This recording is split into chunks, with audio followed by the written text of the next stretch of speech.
Ya, Assalamualaikum warahmatullahi wabarakatuh. Ya, pada kesempatan hari ini, Ibu akan membahas mengenai materi pertemuan selanjutnya, yaitu mengenai analisa sistem informasi. Sebelumnya kita sudah membahas mengenai apa style, ya, mengenai research atau mengenai penelitian, dan juga mengenai metode pengembangan sistem, serta bagaimana menentukan dokumen masukan dan dokumen keluaran. Nah, nanti di pembahasan ini, ya, nanti akan Ibu berikan contohnya mengenai suatu proses bisnis, kemudian bagaimana penggambaran activity diagramnya, kemudian bagaimana menentukan dokumen masukan dan keluarannya, serta pembuatan spesifikasi dokumennya. Baik, jadi di sini dikatakan bahwa analisa itu adalah suatu kegiatan yang dimulai dari proses awal di dalam mempelajari serta mengevaluasi suatu bentuk permasalahan yang ada. Jadi ini nanti pada saat kalian melakukan penelitian, baik itu dalam bentuk riset atau magang, ya. Jadi nanti kalian harus bisa menjadi seorang analis, ya. Jadi nanti tugas kalian adalah dapat menganalisa dari suatu objek, ya, suatu objek yang mungkin kalian akan mengambil pembahasan mengenai sistemnya. Jadi kalian harus tahu mengenai apa yang ada di dalam sistem tersebut.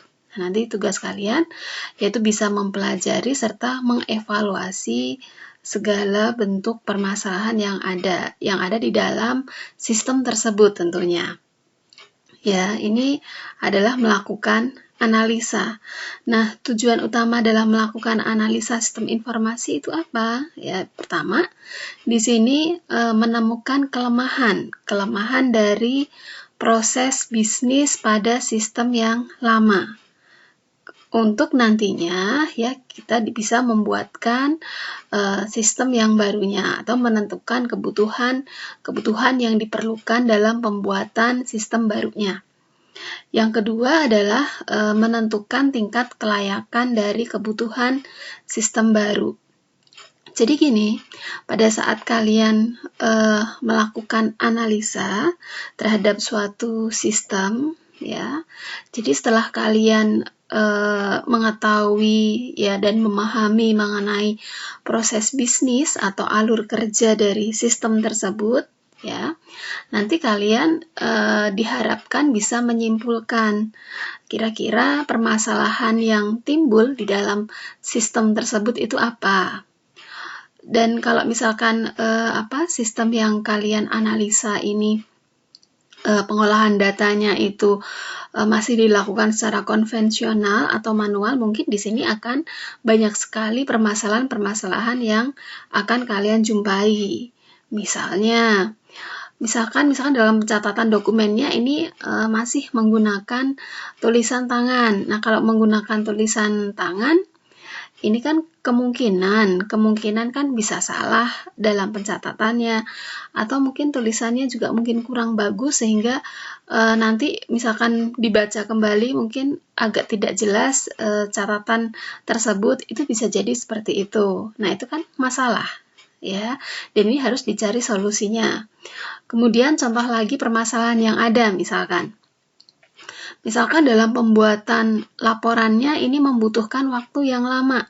Nah, ini kenapa membutuhkan waktu yang lama? Oh, mungkin harus mencari dokumen-dokumennya terlebih dahulu. Dan apalagi kalau misalkan dokumennya itu tidak tertata secara rapi. Kalau misalkan tidak tertata secara rapi, apalagi ya pasti membutuhkan waktu yang lama. Padahal dalam pembuatan laporan itu mungkin harus on time. Karena apa? Karena laporan itu nanti bisa digunakan oleh pimpinan atau pemilik dari suatu usaha, ya, untuk nantinya dijadikan sebagai bahan evaluasi mengenai kegiatan sistem misalkan dalam 1 bulan ini misalkan. Apakah mengalami peningkatan atau penurunan. Tapi kalau misalkan laporannya dibuat lama, nah ini kan akan menghambat seperti itu. Nah ini masalah. Nah ini akan dicarikan solusinya. Nah dari misalkan masalah-masalah dalam satu objek dengan objek yang lain, ya itu kemungkinan berbeda, ya tergantung dari tempat tersebut gitu. Bagaimana dia mengelola datanya. Ya, jadi tidak bisa disamaratakan, oh pasti masalahnya seperti ini. Enggak bisa seperti itu. Ya, jadi tidak bisa disamaratakan. Ya, jadi tergantung hasil penelitian kalian, hasil riset kalian bagaimana menemukan masalah yang ada di sana. Makanya ini pada saat melakukan riset ini harus harus hati-hati karena kadang gini, pada saat mungkin kalian bertanya mengenai permasalahan yang ada, mungkin tempat tersebut tidak mau menyampaikan secara langsung, oh masalahnya ini loh, enggak.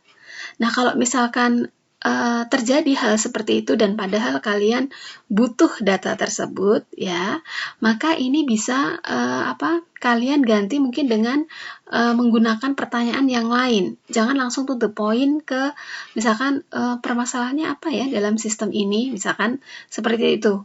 Nah kalau misalkan di situ dijawabnya oh tidak ada masalah apa-apa, mungkin nanti kalian menyimpulkan bahwa memang tidak ada masalah, padahal mungkin ada masalah. Gitu.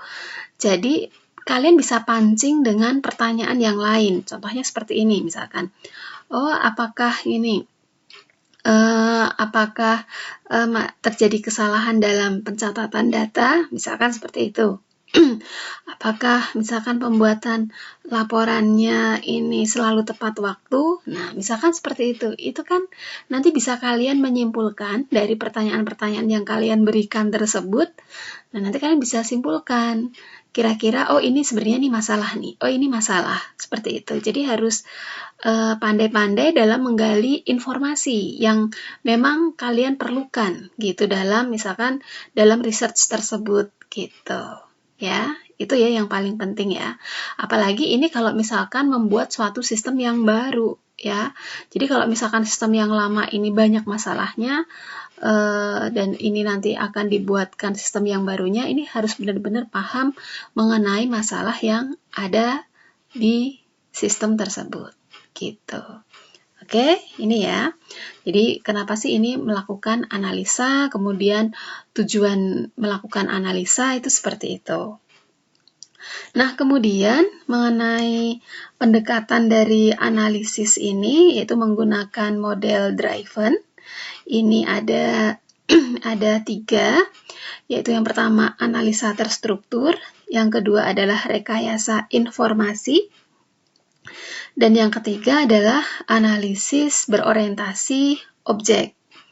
Jadi yang pertama mengenai analisa terstruktur, ini biasanya fokus utamanya adalah pada aliran data dan proses bisnis dan perangkat lunaknya atau yang disebut dengan proses oriented.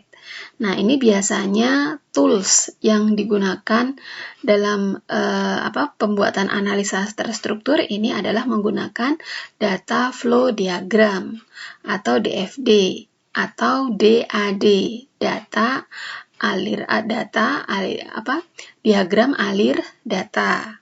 Ya, itu sama aja dengan DFD. Kalau dulu mahasiswa UPSI ini masih menggunakan DFD, tapi sekarang ini sudah tidak digunakan karena nanti sudah larinya ke analisa berorientasi objek. Yang kedua adalah rekayasa informasi. Nah, untuk rekayasa informasi ini nanti menentukan tingkat kelayakan dari kebutuhan sistem barunya atau yang disebut dengan data center. Nah, nanti untuk pemodelannya ini yaitu dengan menggunakan entity relationship ya atau ERD ya. Ini masih kita gunakan ya. Nah, kemudian yang ketiga adalah analisa berorientasi objek. Nah, kalau untuk analisa berorientasi objek, ini nanti akan mengilustrasikan objek-objek dari sistem dari berbagai perspektif.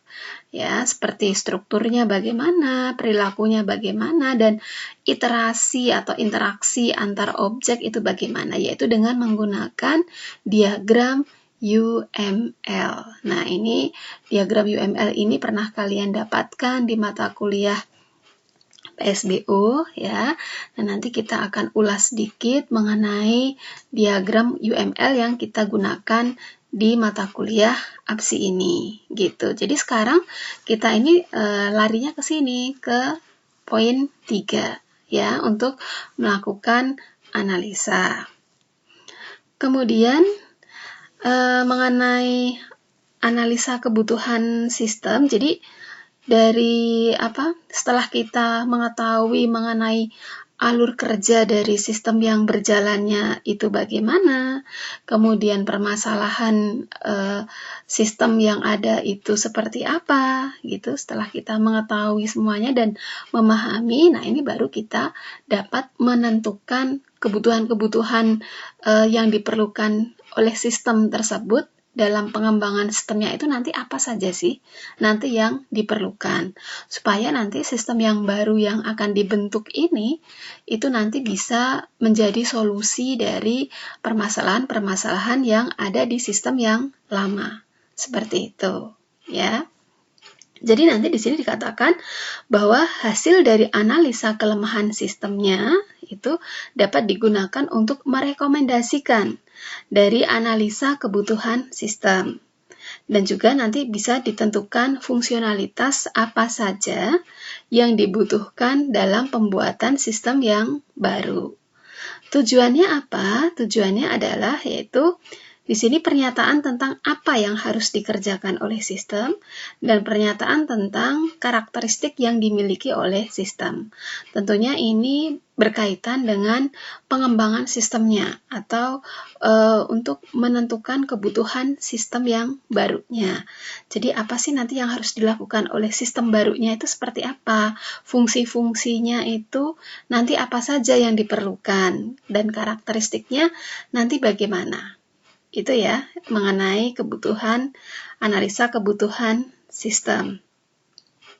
Nah, kemudian mengenai tipe-tipe dari kebutuhan sistem itu sendiri, ya, di sini ada 4. Ada berkaitan dengan operasional, kinerja, keamanan, politik, dan budaya. Kalau operasional ini menjelaskan mengenai teknis, bagaimana sistem baru itu nanti akan dioperasikan, ya. Kemudian kalau kinerja ini nanti menjelaskan mengenai seberapa bagus ya kinerja dari perangkat lunak yang dikembangkan nantinya itu di dalam mengolah data, menampilkan informasi, ya, dan secara keseluruhan dalam menyelesaikan proses bisnisnya. Kemudian dari segi keamanan. Kalau dari segi keamanan, ini mengenai bagaimana mekanisme pengamanan aplikasinya, datanya, ataupun transaksi yang nantinya akan diimplementasikan pada sistem yang barunya tersebut. Ya, jadi ini harus diperhatikan. Kemudian kalau untuk politik dan budaya, itu nanti berhubungan dengan isu-isu politik dan budaya yang tidak menimbulkan persepsi negatif terhadap sistem. Ini ya yang harus diperhatikan mengenai tipe-tipe dari kebutuhan sistem ya dalam pengembangan sistemnya untuk membuat suatu sistem yang baru. Nah, kemudian untuk semuanya itu supaya nanti kita datanya itu datanya itu dapat mendapatkan semua data yang kita perlukan ya. Tentunya kita butuh yang namanya mengenai bagaimana cara mengumpulkan data tersebut. Ya, bagaimana kita mendapatkan data-data yang diperlukan ya yang nantinya dapat kita analisa. Nah, setelah analisa bagaimana kemudian nanti kita bisa simpulkan dari hasil analisa tersebut. Nah, nanti baru kita bisa mengembangkan sistemnya. Nah, di sini dikatakan ya bahwa metode pengumpulan data itu berupa suatu statement tentang sifat, keadaan, kemudian kegiatan tertentu dan sejenisnya. Di mana pengumpulan data ini ya dilakukan untuk memperoleh informasi-informasi yang dibutuhkan dalam rangka mencapai tujuan penelitian. Jadi untuk metode pengumpulan data ini sangat sekali diperlukan pengumpulan datanya, karena itu tadi kita perlu data supaya bisa kita analisa gitu ya. Kemudian di sini untuk sumber data itu sendiri ya, kalau untuk sumber data itu sendiri nanti di sini dikategorikan jadi dua, yaitu ada data primer dan data sekunder. Kalau data primer ya itu biasanya penelitiannya itu dilakukan data-datanya itu diperoleh sendiri ya, karena melalui penelitiannya sendiri ya. Nah, ini data ini diperoleh bisa dari hasil wawancara, observasi, tes, kuesioner, misalkan pengukuran fisik ataupun percobaan laboratorium. Ya, karena ini data primer ini adalah data yang diperoleh dari sendiri. Sedangkan kalau data sekunder itu data yang diperoleh dari sumber yang lain, ya, atau sumber yang kedua. Contoh, misalkan kita mengambil data-data dari BPS atau Biro Pusat Statistik, atau kita mengambil data dari rumah sakit atau lembaga atau institusi yang lainnya. Seperti itu. Nah, kemudian berkaitan dengan metode pengumpulan data tadi, nah ini tadi ada beberapa cara, ada beberapa metode yang bisa kita gunakan. Yang pertama adalah kuesioner. Kalau kuesioner itu kita biasanya membuat daftar pertanyaan-pertanyaan yang tertulis terlebih dahulu, kemudian baru nanti kita akan berikan kepada responden-responden yang memang kita perlukan. Seperti itu. Nah, nanti jawaban dari responden tersebut nanti akan kita catat, kita rekam, kemudian baru kita olah. Kemudian observasi. Observasi itu yaitu dengan melakukan pengamatan secara langsung. Kita melihat secara langsung bagaimana misalkan objek yang kita teliti tersebut. Ya, bagaimana cara kerjanya, kemudian nanti masalahnya apa, kita bisa mengamati. Nah, nanti hasil observasinya juga bisa kita lakukan perekaman ya, untuk nantinya kita olah. Berikutnya adalah wawancara. Nah, wawancara ini biasanya melakukan tatap muka secara langsung ya dengan pihak-pihak yang berkaitan atau yang berwenang di tempat riset tersebut ya. Dan pada saat melakukan wawancara ini kita tidak bisa langsung kalian tiba-tiba datang ke tempat tersebut kemudian langsung meminta wawancara kepada pihak tersebut, pihak yang berwenang tersebut, itu tidak bisa ya. Jadi yang harus kalian lakukan adalah kalian harus membuat janji dulu ya, membuat janji dulu kepada pihak-pihak yang berkaitan di tempat riset tersebut bahwa kalian akan melakukan wawancara dan mereka nanti bisanya kapan. Jadi di schedule dulu. Nah, kemudian sebelum saat wawancara itu berlangsung, kalian harus sudah mempersiapkan kira-kira daftar pertanyaan yang kalian akan ajukan nanti itu apa. Jadi tidak blank sama sekali gitu. Jadi misalkan kalian tanpa persiapan, tahu-tahu datang untuk melakukan wawancara dan kalian tidak tahu sama sekali apa yang mau kalian tanyakan, nah itu nanti akan hanya membuang-buang waktu saja ya, atau akan sia-sia kalau misalkan tanpa perencanaan yang matang. Jadi pada saat wawancara, mau melakukan wawancara, semuanya harus kalian persiapkan dengan baik gitu. Dan pada saat melakukan wawancara ini yang perlu kalian perhatikan adalah attitude kalian harus benar-benar kalian jaga.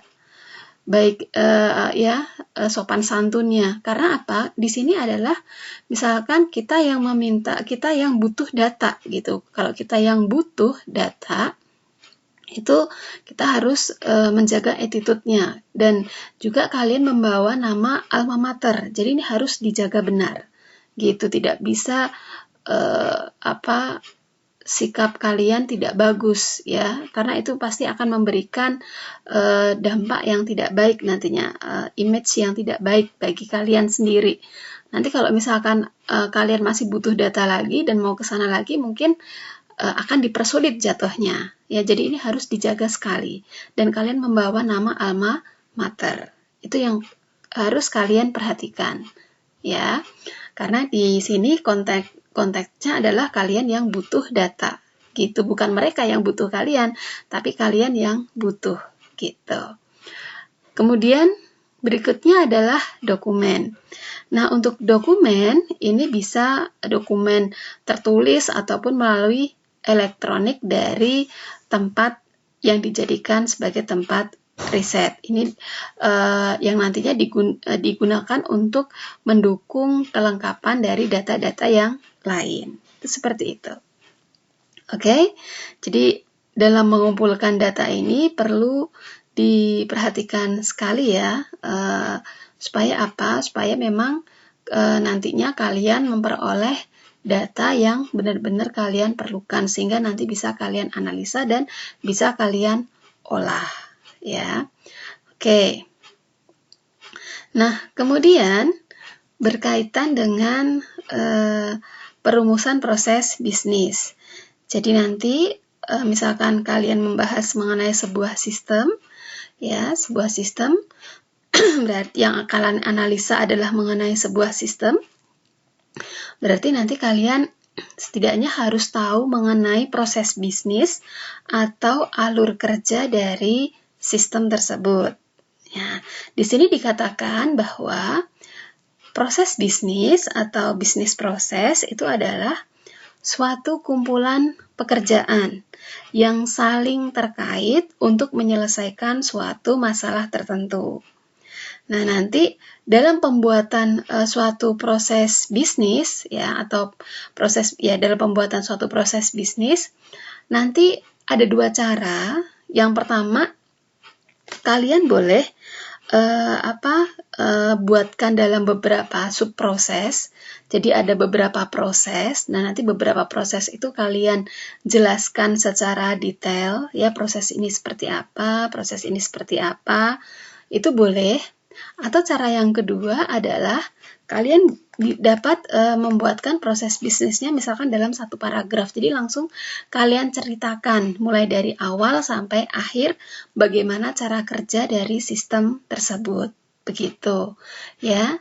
Jadi boleh per proses kalian menjelaskan atau langsung dalam satu proses saja kalian menjelaskannya. Oke.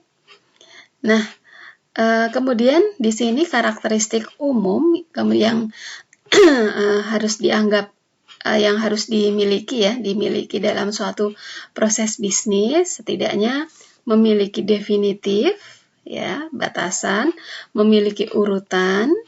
Kemudian misalkan di sini pelanggan, ada pelanggan ya, ada nilai tambah, keterkaitan dan fungsi silang. Oke. Nah, nanti setelah dari proses bisnis yang kalian dapatkan, nanti baru bisa kalian buatkan activity diagramnya, seperti itu. Jadi activity diagramnya ini dapat menggambarkan dari proses bisnis yang sudah kalian buat. Nah, ini ada satu contoh ya, ada satu contoh mengenai proses bisnis dari sistem perpustakaan ya. Kita lihat di sini dibagi menjadi beberapa proses, yaitu mulai dari proses pendaftaran anggota, kemudian pengolahan, kemudian peminjaman dan pengembalian ya. Di sini ada 4 proses. Dan di sini masing-masing proses ini dijelaskan harusnya secara detail ya. Makanya informasinya ini penting, harus tahu secara detail mengenai sistemnya, mengenai alurnya bagaimana, siapa yang terlibat, dokumen apa yang digunakan, ini benar-benar harus tahu. Gitu, sehingga nanti bisa menceritakan bagaimana proses bisnisnya. Itu ya yang sangat penting sekali yang perlu kalian perhatikan. Yang pertama, misalkan di sini di proses pendaftaran anggota.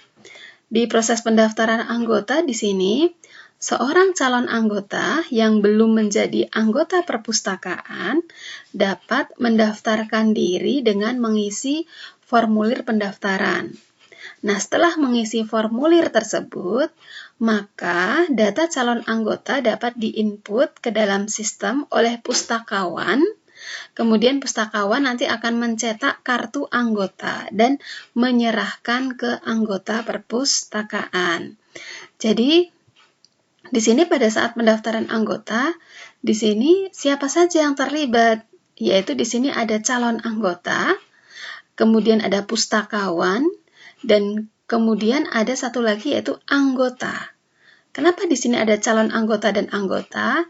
Pertama, di sini disebutnya masih calon anggota karena dia masih harus mengisi formulir dulu ya. Baru nanti setelah data-datanya di input, kemudian nanti pustakawannya itu mencetak kartu anggotanya, baru dia nanti akan berubah menjadi anggota. Gitu. Jadi nanti kalau dibuatkan dalam activity-nya ini harusnya nanti ada 3 swim lane ya, ada calon anggota, pustakawan dan anggota. Seperti itu. Nah, ini kan jelas ya siapa yang terlibat. Dokumennya juga jelas. Oh, dokumennya nanti ada formulir dan juga ada kartu anggota. Kemudian berikutnya adalah di proses pengolahan. Pada saat di proses pengolahan di sini pustakawan nanti itu harus memasukkan data koleksi bahan pustaka yang dibelinya ke dalam sistem. Nah, proses pengelolaannya itu nanti akan dilaksanakan oleh pustakawan ya, dan nanti pustakawan itu nanti dapat mencetak label koleksi untuk masing-masing koleksi bahan pustakanya. Jadi nanti di sini pengolahan itu dilakukan oleh pustakawan. Dan nanti dokumen yang digunakan di sini ada bahan pustaka yang nantinya akan diinput ke dalam sistem. Kemudian proses berikutnya adalah peminjaman. Nah, di proses peminjaman di sini dijelaskan bahwa koleksi bahan pustaka yang telah melalui proses pengolahan tadi nanti dapat dipinjamkan kepada anggota. Nah, saat seorang anggota itu akan meminjam koleksi bahan pustaka, maka pustakawan harus memasukkan nomor keanggotaannya dulu.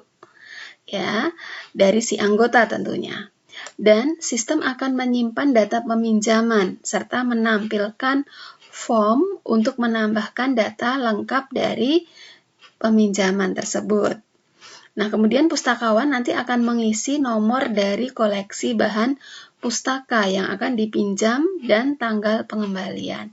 Jadi ini proses yang dilakukan oleh di proses peminjaman, di mana nanti pustakawan nanti akan mengolah data peminjaman yang dilakukan oleh anggota.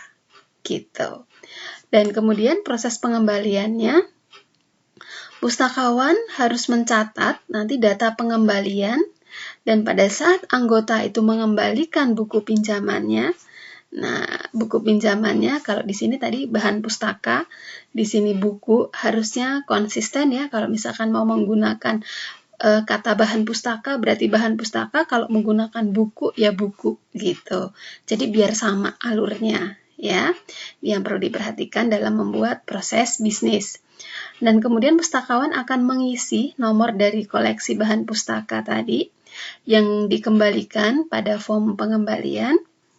Nah, pada form ini nanti terdapat informasi seperti anggota peminjam, kemudian koleksi bahan pustaka yang telah dipinjam, serta tanggal pengembalian, kemudian denda, dan perpanjangan waktu peminjaman. Jadi ini informasi yang dapat ditampilkan oleh sistemnya nanti seperti ini. Gitu ya. Jadi nanti dari proses bisnis yang ada seperti ini, nanti baru akan kita buatkan activity diagramnya. Nah, untuk activity diagramnya ini sebenarnya materinya sudah pernah kalian dapatkan di mata kuliah PSBO. Ya, jadi di sini hanya sedikit diulas mengenai activity diagram itu apa. Jadi di sini activity diagram itu adalah menggambarkan proses bisnis dan urutan aktivitas dalam sebuah proses. Jadi nanti memperlihatkan urutan-urutan aktivitas proses pada sistem itu nanti seperti apa. Tujuan utamanya adalah menggambarkan proses bisnis dan urutan aktivitasnya dalam sebuah proses agar lebih mudah dipahami. Jadi dengan melihat gambar activity diagramnya, kita setidaknya nanti memiliki bayangan, alur kerja dari sistem di tempat tersebut itu seperti ini, gitu ya. Jadi di sini dijelaskan tujuan dari pembuatan activity diagramnya itu adalah menggambarkan proses bisnis, kemudian dipakai sebagai business modeling, kemudian membantu memahami proses secara keseluruhan dan dapat menggambarkan aliran paralel, bercabang dan bersamaan dari sebuah sistem. Yaitu tujuan utamanya dari pembuatan activity diagram. Nah, di sini ada contohnya. Jadi contoh pembuatan activity diagram ini adalah dari berdasarkan proses bisnis yang sudah dibuatkan tadi ya, harusnya ya. Oke. Ini hanya sebagai contoh saja, yang tadi belum digambarkan ya. Baik, nah nanti dalam pembuatan activity diagram yang perlu kalian perhatikan, kalian harus tahu benar simbol-simbolnya, kemudian fungsi-fungsi dari setiap simbolnya itu apa, sehingga kalian nanti bisa menentukan, nanti kapan menggunakan simbol ini, gitu. Oke, nah ini untuk teorinya. Dari materi analisa sistem informasi sudah Ibu sampaikan. Nah, berikutnya Ibu akan memberikan contoh mengenai studi kasus yang lain dari suatu sistem ya yang akan kita bahas, yaitu mengenai proses bisnisnya, kemudian pembuatan activity diagramnya, dan penentuan spesifikasi dokumen masukan dan keluaran di part selanjutnya. Oke, terima kasih semuanya. Assalamualaikum warahmatullahi wabarakatuh.